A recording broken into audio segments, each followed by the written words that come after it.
Movie की शुरुआत सन 1480 से होती है, जहां रोमानिया का राजकुमार व्लाद अपनी खूबसूरत पत्नी एलिजाबेथा के साथ खुशियों के पल बिता रहा होता है। लेकिन यह खुशी ज्यादा वक्त तक टिकने वाली नहीं थी, क्योंकि किस्मत ने उनके लिए कुछ और ही लिखा था। अचानक महल में कुछ सिपाही आ पहुंचे और राजकुमार को लेकर जाने लगे, क्योंकि दुश्मन सैनिक अब रोमानिया की सरहद पर डेरा डाल चुके थे और एक भयानक जंग छिड़ चुकी थी। अब व्लाद को अपनी प्यारी पत्नी को छोड़कर युद्ध के मैदान में उतरना पड़ा, लेकिन जाने से पहले उसने अपने सिपाहियों को सख्त आदेश दिया कि चाहे कुछ भी हो जाए, एलिजाबेथा को सुरक्षित अगले किले तक पहुंचा देना। युद्ध पर जाने से पहले व्लाद पोप के पास गया और उससे ईश्वर से प्रार्थना करने को कहा कि वो उसे लड़ने की ताकत दे और उसकी पत्नी की हिफाजत करे। इसके बाद राजकुमार ने अपनी तलवार उठाई और अपने सिपाहियों के साथ युद्ध के मैदान की ओर निकल पड़ा, जहां उसकी किस्मत उसका इंतजार कर रही थी। वहीं दूसरी ओर जब सिपाही एलिजाबेथा को जंगल के घुमावदार रास्तों से लेकर जा रहे होते हैं, तभी पेड़ों की ऊंचाई पर छिपा एक दुश्मन तीरंदाज अचानक उन पर हमला कर देता है। पल भर में 2 सिपाही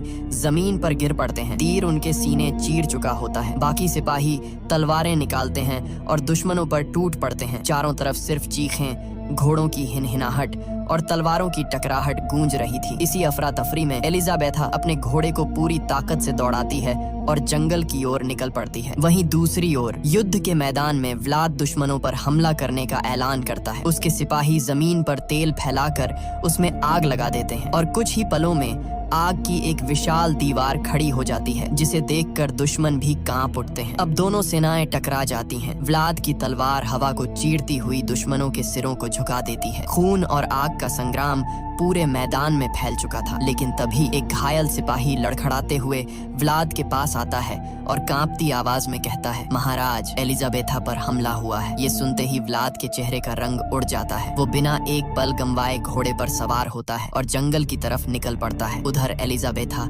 उस भयानक जंगल में पहुंच चुकी थी, जहां बर्फ के नीचे सैकड़ों फंदे दबे थे, भालुओं को पकड़ने वाले खतरनाक ट्रैप। दुश्मन सिपाही उसका पीछा करते हुए वहीं पहुंचते हैं और एक एक करके उनके घोड़ों के पैर फंदों में फंस जाते हैं। तीरों की बौछार के बीच सिपाही गिर पड़ते हैं, लेकिन तभी किस्मत ने एलिजाबेथा से भी साथ छोड़ दिया। उसका घोड़ा भी एक फंदे में उलझकर जमीन पर गिर पड़ा। अब दुश्मन सिपाही तलवारें उठाकर बर्फ में रास्ता बनाते हुए धीरे धीरे एलिजाबेथा की ओर बढ़ने लगते हैं। चारों तरफ ठंडी हवा और खून की गंध फैली थी। एलिजाबेथा घबराकर पीछे हटती है, लेकिन जैसे ही एक कदम बढ़ाती है, उसका पैर भालू के फंदे में फंस जाता है। धातु की आवाज के साथ फंदा उसके पैर को जकड़ लेता है और उसकी चीख पूरे जंगल में गूंज उठती है। उसी वक्त व्लाद वहां पहुंचता है। उसकी आंखों में आग, चेहरे पर गुस्सा और दिल में डर। लेकिन किस्मत मानो उससे खेल खेल रही थी। उसका घोड़ा भी बर्फ के नीचे छिपे फंदे में फंसकर गिर जाता है। अब व्लाद तलवार निकालता है और पैदल ही उन दुश्मनों पर टूट पड़ता है। उसके हर वार के साथ बर्फ पर खून के छींटे पड़ते हैं। एक एक कर सिपाही उसकी तलवार के नीचे गिरते चले जाते हैं। आखिरी सिपाही बचता है। व्लाद अपनी तलवार पूरी ताकत से फेंकता है, जो हवा को चीरती हुई जाती है और दुश्मन के पार निकल जाती है। मगर अगले ही पल वो तलवार एलिजाबेथा को जा लगती है। समय जैसे थम जाता है। व्लाद के चेहरे की वीरता एक पल में टूट जाती है। वो दौड़कर अपनी पत्नी को गोद में उठा लेता है, लेकिन अब बहुत देर हो चुकी थी। एलिजाबेथा की आंखें हमेशा के लिए बंद हो चुकी थी। व्लाद की चीखें जंगल की बर्फ को भी पिघला देती हैं और गुस्से से कांपते हुए वो सीधे पोप के पास पहुंचता है। वो चिल्लाता है, मैंने तेरे इस भगवान के नाम पर हजारों लोगों का खून बहाया, हर जंग उसके लिए लड़ी, हर दुआ उसी से मांगी, फिर उसने मेरी पत्नी को क्यों नहीं बचाया? उसकी आवाज कांप रही थी। तूने कहा था वो महफूज रहेगी, लेकिन वो मर गई। अब मुझे मेरी पत्नी वापस चाहिए, चाहे इसकी कीमत मेरी रूह ही क्यों ना हो। दरअसल मारिया इटली में रहने वाली एक खूबसूरत लड़की थी, जिसकी सगाई इंग्लैंड की महारानी के भतीजे से हुई थी। लेकिन शादी के दिन कुछ ऐसा घटा जिसने सबको हैरान कर दिया। मारिया शुरू से ही चर्च में शादी नहीं करना चाहती थी, इसलिए उसके परिवार ने अपनी हवेली में ही शादी का इंतजाम किया। सब कुछ सामान्य चल रहा था, फूलों से सजी हवेली, मेहमानों की भीड़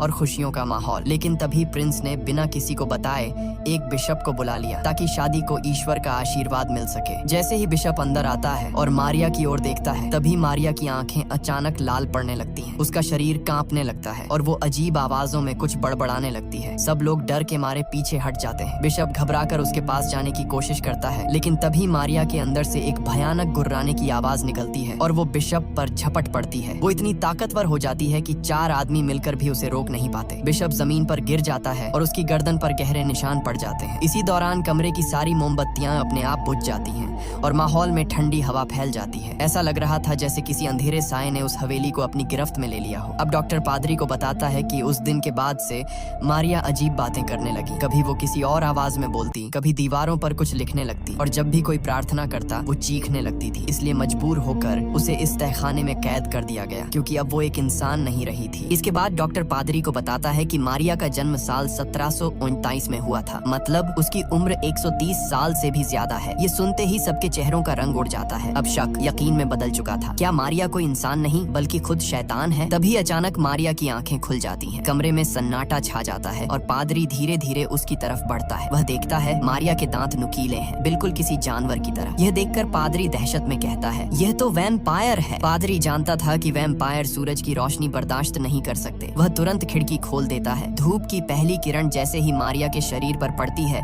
उसकी त्वचा जलने लगती है और धुआं उठने लगता है। अब पादरी उसके सामने क्रॉस रखता है और जैसे ही वह उसे छूती है, क्रॉस में खुद ब खुद आग लग जाती है। यह नजारा देखकर सबके रोंगटे खड़े हो जाते हैं। फिर पादरी जूनियर डॉक्टर साइमन की उंगली में हल्का सा कट लगाता है और उसके खून की कुछ बूंदें मारिया के मुंह में टपकाता है। अचानक मारिया के शरीर में हलचल होती है और वह धीमी आवाज में कुछ बड़बड़ाने लगती है। पादरी उसकी गर्दन पर एक गहरा निशान देखता है जो साफ बताता है कि उसे किसी वैम्पायर ने काटा था। पादरी कहता है 400 साल बीत गए, लेकिन आज तक कोई नहीं जान पाया कि पहला वैम्पायर कौन था। तभी मारिया की आवाज गूंजती है, पहला वैम्पायर मेरा मालिक है, एक प्रिंस। वह जल्द ही अपनी राजकुमारी को लेने आएगा। ये सुनते ही सबके पैरों तले जमीन खिसक जाती है। दूसरी ओर हम देखते हैं रात का अंधेरा, घना जंगल और उसके बीचों बीच एक घोड़ा गाड़ी धीरे धीरे आगे बढ़ रही होती है। गाड़ी में बैठा होता है जनाथन, एक नौजवान वकील जो किसी रहस्यमयी जगह की ओर जा रहा है। अचानक गाड़ी वाला घबराकर गाड़ी रोक देता है और कहता है, माफ करना साहब, मैं इससे आगे नहीं जा सकता, क्योंकि अब भेड़िए अपने शिकार के लिए निकलते हैं। इतना कहकर वह जनाथन को उसका सामान पकड़ाता है, मुड़ता है और वहाँ से गायब हो जाता है। अब चारों तरफ बस सन्नाटा और हवा की सीटी बजाती आवाजें। जनाथन मजबूर होकर पैदल ही आगे बढ़ता है। घंटों चलते चलते आखिरकार वह अपनी मंजिल तक पहुंचता है। एक विशाल, अंधेरा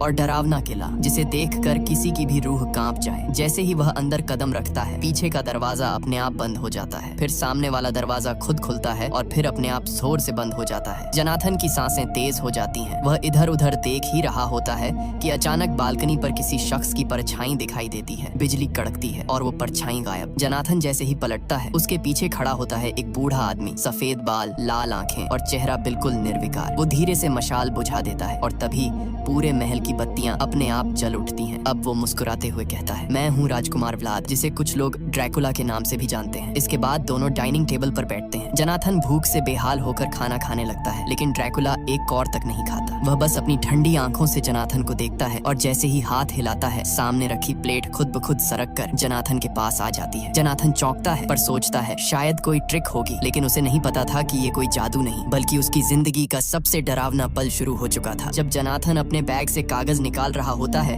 तभी ड्रैकुला की नजर कमरे के कोने में भागते एक छोटे से चूहे पर पड़ती है। वो धीरे से मुस्कुराता है और पल भर में कांटा उठाकर उसे दीवार से भेद देता है। फिर उस चूहे को ऐसे निचोड़ता है जैसे नींबू, और उसका खून प्याले में गिरने लगता है। वो खून को चाटता है, ऐसे जैसे किसी और के लिए वो जहर हो, लेकिन उसके लिए अमृत। जनाथन यह सब देखकर सन्न रह जाता है, लेकिन अपने डर को छिपाते हुए कागज आगे बढ़ाता है और कहता है, सरकार चाहती है कि आपकी ये पुरानी हवेली खरीदकर उसे अस्पताल में बदला जाए। तभी उसका बैग जमीन पर गिरता है और उसमें रखा क्रॉस बाहर लुढ़क आता है। ड्रैकुला की नजर उस क्रॉस पर टिक जाती है।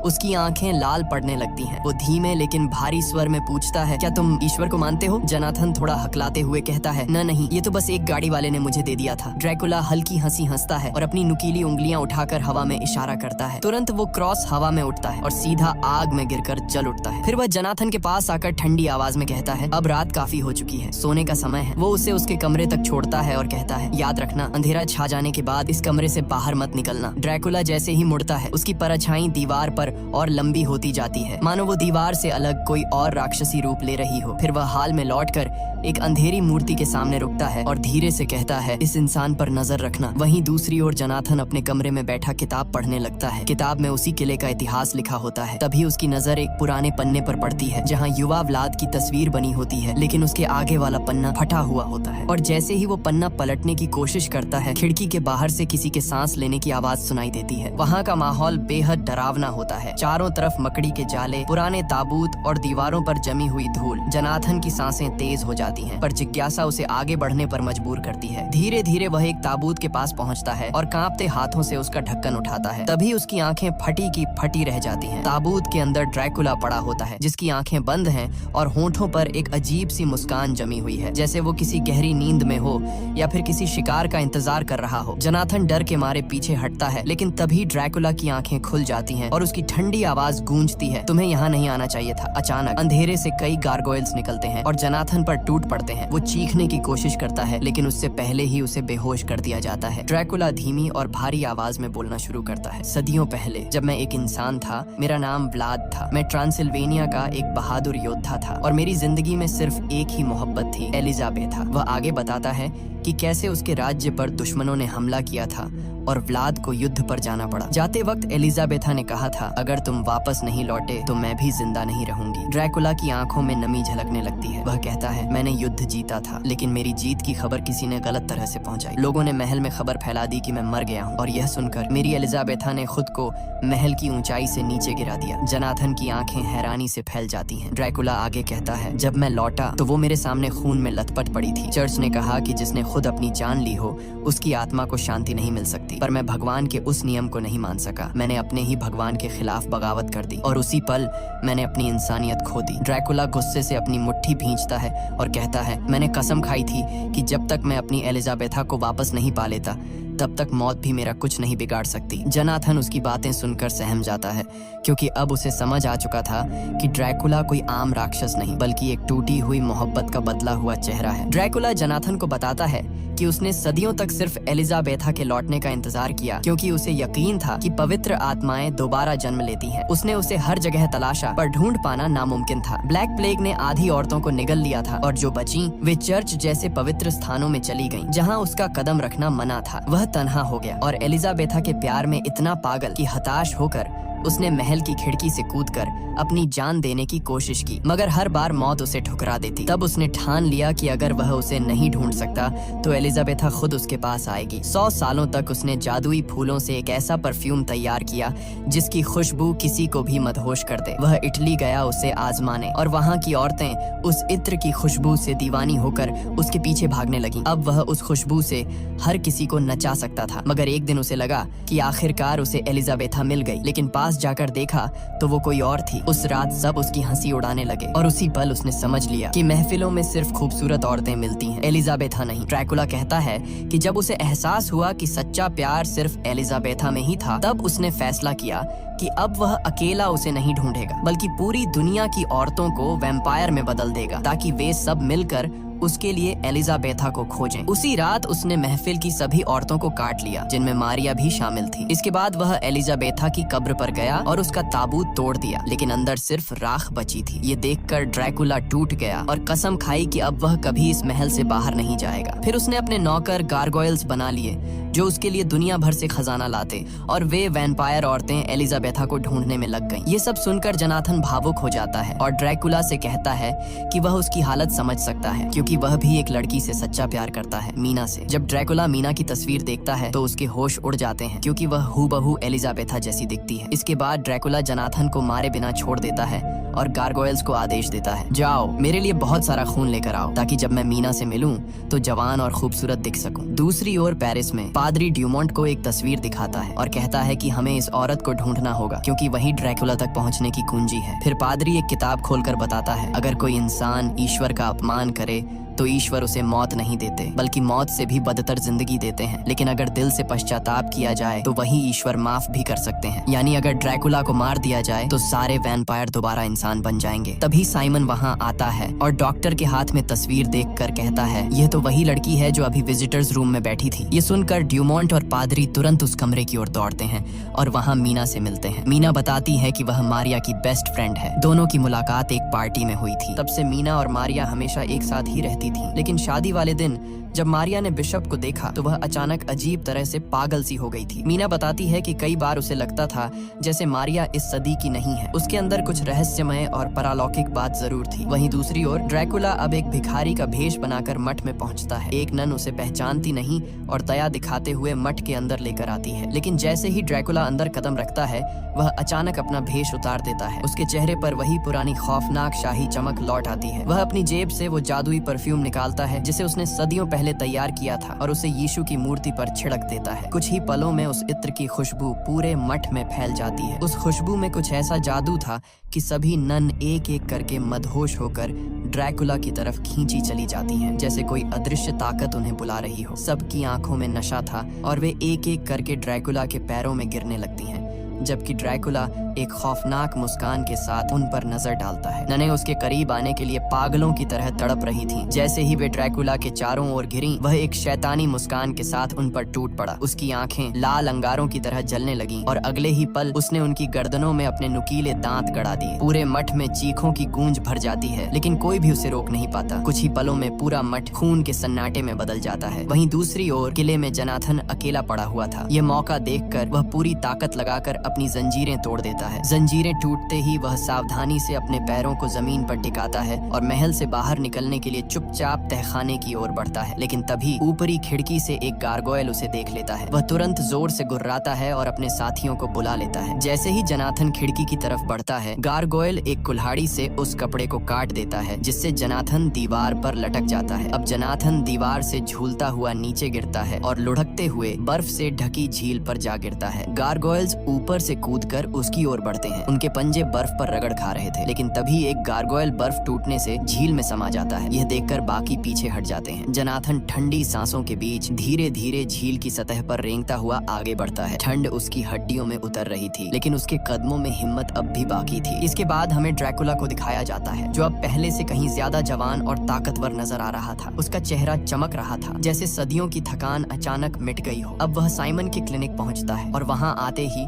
अपने जादुई परफ्यूम की खुशबू से पूरे कमरे का माहौल बदल देता है। कुछ ही पलों में साइमन की आंखें सुन्न पड़ जाती हैं और वह ड्रैकुला के वश में आ जाता है। ड्रैकुला शांत आवाज में उससे कहता है, मुझे उसके पास ले चलो। साइमन बिना कुछ सोचे समझे उसे मारिया के कमरे में ले जाता है। जैसे ही मारिया ड्रैकुला को देखती है, उसके चेहरे पर एक पागलपन भरी खुशी फैल जाती है। वह हाँफती हुई आवाज में कहती है, मैंने एलिजाबेथा को ढूंढ लिया है। यह सुनते ही ड्रैकुला के होठों पर एक खतरनाक मुस्कान उभरती है। वह इनाम के तौर पर साइमन को उसके सामने रख देता है और कहता है, यह इनाम तुम्हारे लिए है, उसका खून पी लो। मारिया झपट कर साइमन की गर्दन पर दांत गड़ा देती है। कमरे में सन्नाटा छा जाता है। वहीं दूसरी ओर पादरी अपनी पुरानी किताबों में रिसर्च कर रहा होता है। अचानक उसे एक सदियों पुरानी तस्वीर मिलती है और तस्वीर देखकर उसका चेहरा पीला पड़ जाता है। तभी एक आदमी अंदर आता है और कहता है, डॉक्टर ने आपको बुलाया है। अब पादरी डूमो के पास पहुंचता है। डूमो घबराई आवाज में बताता है, मारिया गायब हो चुकी है और साइमन अब इंसान नहीं रहा। पादरी उसकी गर्दन पर बने दांतों के निशान देखता है और महसूस करता है कि उसकी त्वचा पर वही परफ्यूम की खुशबू फैली हुई है जो उसने कभी ड्रैकुला के बारे में पढ़ी थी। अब जैसे ही डूमो उस रहस्यमयी शख्स का हुलिया बताता है,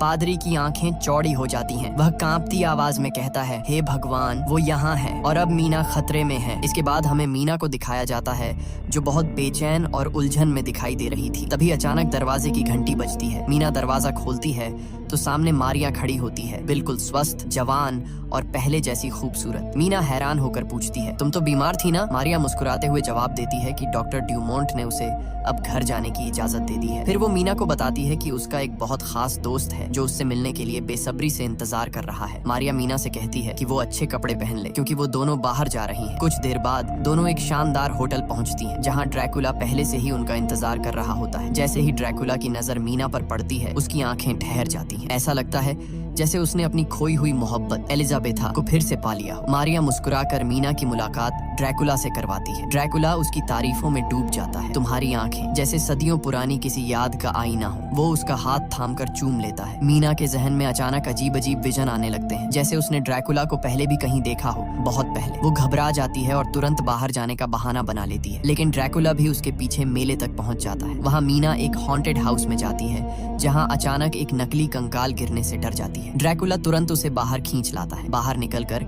मीना गन शूटिंग गेम खेलने लगती है। तभी ड्रैकुला पीछे से आकर उसके हाथों को थाम लेता है और निशाना लगाना सिखाने लगता है। उस पल मीना को फिर वही पुराने विजन दिखाई देने लगते हैं, जैसे किसी और जिंदगी की यादें हों। कुछ देर बाद दोनों होटल लौटते हैं। वहाँ ड्रैकुला मीना को एक छोटा सा म्यूजिक बॉक्स दिखाता है, वही जो उसने सदियों पहले अपनी पत्नी एलिजाबेथा को दिया था। उसकी आंखों में अब भी वही अधूरी मोहब्बत झलक रही थी। उस म्यूजिक बॉक्स से एक पुरानी रहस्यमयी धुन बजने लगती है। मीना उस धुन को ध्यान से सुनती है और अचानक उसके चेहरे का रंग बदल जाता है। उसे ये धुन कहीं न कहीं से जानी पहचानी लगती है, जैसे वो इसे पहले भी सुन चुकी हो, शायद किसी और जिंदगी में। धीरे धीरे उसके जहन में कुछ धुंधली तस्वीरें उभरने लगती हैं। एक पुराने महल की, एक खिड़की के पास खड़ी औरत की और एक आदमी की जो ठीक ड्रैकुला जैसा दिखता है। मीना घबरा जाती है और गुस्से में ड्रैकुला पर चिल्ला पड़ती है, तुम मुझ पर कोई जादू टोना कर रहे हो, मेरे दिमाग के साथ खेल रहे हो। ड्रैकुला उसकी आंखों में देखते हुए धीरे से कहता है, नहीं मीना, मैं सिर्फ वो सच बता रहा हूँ जिसे तुम खुद भूल चुकी हो। एलिजाबेथा वो मेरी पत्नी थी और मुझे पूरा यकीन है कि तुम वही हो, उसका दूसरा जन्म। मीना हैरान और गुस्से में जवाब देती है, मैं मीना हूँ, एलिजाबेथा नहीं। ड्रैकुला बस हल्का सा मुस्कुराता है, मानो वो जानता हो कि सच क्या है। फिर वो म्यूजिक बॉक्स उसकी ओर बढ़ाता है और कहता है, इसे अपने पास रखो, शायद किसी दिन ये तुम्हें सब कुछ याद दिला दे। इसके बाद वो मीना को उसके घर तक छोड़ने आता है। रात ठंडी थी, लेकिन मीना के मन में अजीब बेचैनी थी। जैसे ही वो घर के अंदर जाती है, वहाँ पादरी और डॉक्टर ड्यूमोंट मौजूद होते हैं, जो घायल जोनाथन का इलाज कर रहे होते हैं। मीना कुछ समझ ही नहीं पाती कि ये सब क्या हो रहा है। तभी पादरी उसकी ओर देखकर कहता है, मीना, तुम्हें उस शख्स से दूर रहना होगा। वो इंसान नहीं है, वो एक वैम्पायर है। वो लोगों का खून पीता है और उन्हें अपने वश में करने के लिए उस रहस्यमयी खुशबू वाले परफ्यूम का इस्तेमाल करता है। मीना की सांसें थम जाती हैं। उसके जहन में एक ही सवाल घूम रहा था, क्या वाकई ड्रैकुला वही है जो सब कह रहे हैं, या फिर वो सच में वही है जिससे वो सदियों पहले प्यार कर चुकी थी। पादरी मीना की गर्दन को ध्यान से देखता है। उसे शक था कि कहीं ड्रैकुला ने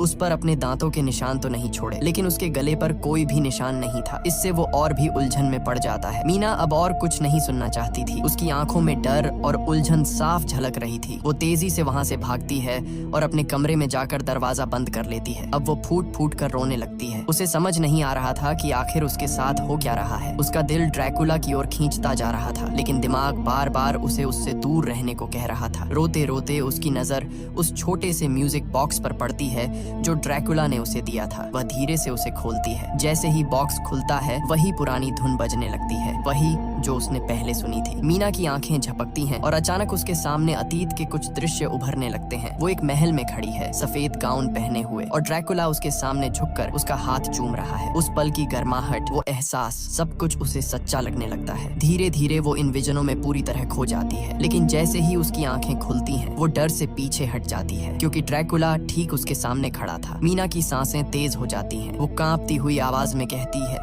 तुम यहाँ क्या कर रहे हो? यहाँ से चले जाओ, प्लीज चले जाओ। ड्रैकुला शांत नजरों से उसे देखता है और कहता है, अगर मैं चला गया तो क्या तुम्हारा दिल भी मुझे भुला पाएगा मीना? मीना कुछ नहीं कह पाती, लेकिन उसकी आंखों में डर और मोहब्बत दोनों की झलक साफ दिख रही थी। ड्रैकुला की आंखों में दर्द और सच्चाई दोनों झलक रहे थे। वह मीना के करीब जाकर धीरे से कहता है, मीना, तुम्हें नहीं पता मैं कितनी सदियों से तुम्हारा इंतजार कर रहा हूँ। लेकिन मीना चीखते हुए पीछे हट जाती है। बस अब और कुछ मत कहो। वो कांप रही थी, डर और उलझन से भरी हुई। ड्रैकुला गहरी सांस लेता है और खिड़की की ओर बढ़ जाता है। वो बाहर झांककर ठंडी हवा में देखता है, फिर कहता है, अगर तुम्हें मेरी सच्चाई सुननी ही नहीं तो शायद मेरे होने का कोई मतलब नहीं। वो खिड़की से नीचे कूदने को होता है कि मीना घबरा कर चिल्लाती है, रुको, क्या तुम खुदकुशी करने वाले हो? ड्रैकुला मुड़कर उसकी तरफ देखता है और कहता है, मैं मौत से कब का गुजर चुका हूँ मीना, अब सिर्फ तुम्हारे बिना जीना ही असंभव है। वो आगे बढ़ता है और अपने हाथ में पकड़ी इत्र की शीशी दिखाता है। तुम सोचती हो मैंने तुम्हें वश में किया? मैंने कभी भी इस परफ्यूम का इस्तेमाल तुम पर नहीं किया। इतना कहकर वो उस शीशी को आग में फेंक देता है। मीना की आंखों से आंसू बहने लगते हैं। वो कांपती आवाज में कहती है, लेकिन तुम इंसानों का खून तो पीते हो। ड्रैकुला धीरे से सिर झुकाता है, हाँ मीना, मैं खून पीता हूँ, क्योंकि अब मैं इंसान नहीं रहा। मैं एक श्रापित आत्मा हूँ, एक वैम्पायर, लेकिन तुम्हारा खून कभी नहीं पीऊंगा, कसम है मुझे। तभी मीना की नाक से थोड़ा खून टपकने लगता है। ड्रैकुला अनजाने में उसे अपनी उंगली से पोंछता है और जैसे ही उसका खून उसकी जीभ को छूता है, वो एक पल के लिए रुक जाता है। उसकी आंखों में एक पुराना दर्द चमकता है। अब वह मीना का हाथ पकड़कर धीरे से कहता है, तुम्हारा खून, तुम्हारी खुशबू, सब कुछ वैसा ही है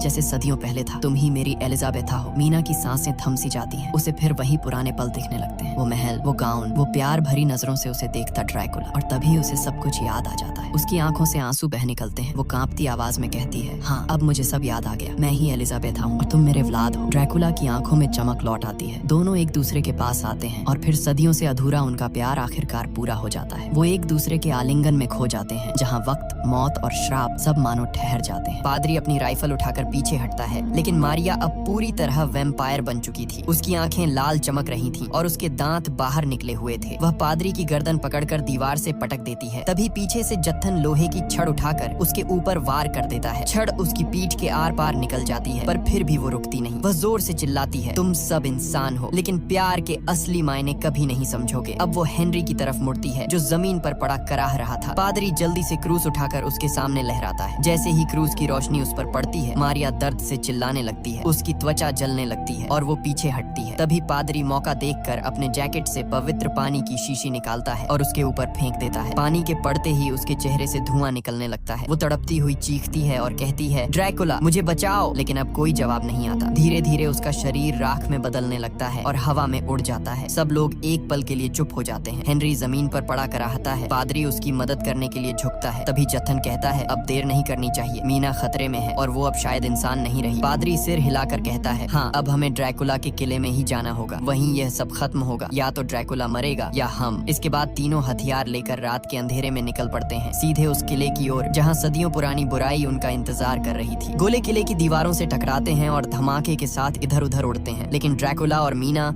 किले के अंदर सुरक्षित रहते हैं। ड्रैकुला अपने पालतू गारगोयल्स को हुक्म देता है कि बाहर आने वाले किसी भी इंसान को रोको। अब पादरी और उसकी टीम धीरे धीरे किले के अंदर प्रवेश करने की कोशिश करते हैं। उन्होंने देखा कि किले के दरवाजे अपने आप बंद हो जाते हैं और दीवारों पर खून के निशान चमकने लगते हैं। ड्रैकुला अब मीना के पास बैठकर कहता है, अब तुम मेरी दुनिया की हकदार हो, तुम्हें डरने की कोई जरूरत नहीं। मीना धीरे धीरे उसके हाथ पकड़ती है और कहती है, अब मैं तुम्हारे साथ हमेशा रहना चाहती हूँ, चाहे कुछ भी हो। इसी बीच पादरी टीम के साथ किले के मुख्य हाल में प्रवेश करता है। वह देखता है कि ड्रैकुला और मीना सुरक्षित हैं, लेकिन आसपास की दीवारों और फर्श पर अजीब परछाइयां हिल रही हैं। ड्रैकुला अपने गारगोयल्स के जरिए पादरी को चुनौती देता है, अगर तुम मेरे और मीना को छूने की कोशिश करोगे तो तुम्हारा अंजाम वही होगा जो तुम्हारे सामने मारिया का हुआ। पादरी थोड़ा डरता है, लेकिन फिर भी कदम बढ़ाता है। ड्रैकुला और गारगोयल्स अपने अपने स्थानों पर खड़े हो जाते हैं, तैयार संघर्ष के लिए। किले के अंदर की ये चुप्पी अब बड़े तूफान की शुरुआत है, जहाँ इंसान और वैम्पायर की आखिरी भिड़ंत होने वाली है, जिससे किले की छत टूट कर गिरने लगती है। तब ड्रैकुला मीना से कहता है कि उसे बाहर निकलकर सामना करना होगा और वह कमरे में ही रहे। इतना कहकर ड्रैकुला कमरे से बाहर निकल जाता है। वहीं गर्गल्स भी सिपाहियों पर टूट पड़ते हैं और कई सिपाहियों को मार गिराते हैं, लेकिन सिपाहियों की संख्या बहुत ज्यादा थी और धीरे धीरे वे पूरे किले में फैल गए। जनाथन अपनी टीम को तहखाने में लेकर जाता है। मीना जैसे ही सिपाहियों को अपनी ओर आते देखती है, वह कमरे का दरवाजा बंद कर देती है। जनाथन सिपाहियों को ताबूत दिखाता है